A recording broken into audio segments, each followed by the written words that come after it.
मश्करन जो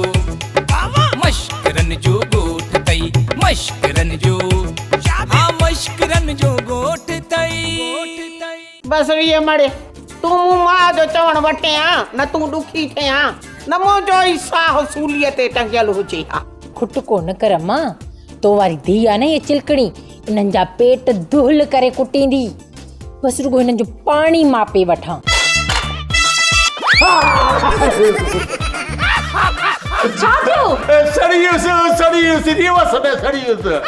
तए ते वेठो पिटियो, ॿी का जाइ वेहण जी कान हस। अब हाणे तव्हां ॻाल्हि ॿुधो, तव्हां सभई हिकु हिकु थी बाबल खे बूट हणिजो। बाबल बूटे जी बेइज्जती थी पई। अदा इज्जत वारनि जो जीअं ॾुखियो थी वियो आहे, बेइज्जतनि जी बाज़ार में वॾी इज़त आहे। बाबा असां सां इज्जत वारा गॾनि ऐं वल्लूअ सां बेइज्जता गॾनि, जिंदो सॼो कमु ई इहो आहे जंहिं महिल वेहनि था रुॻी गिला तॾहिं चवंदो आहे न मुआ बिल्ला गिला न कयो, मुंडन कोन था। ड्रामा सोप सीरियल मश्करन जो गोठ जा तमाम एपिसोड हाणे ॾिसो HD क्वालिटी में। विजिट करियो असांजो YouTube चैनल सिन TV HD ड्रामा।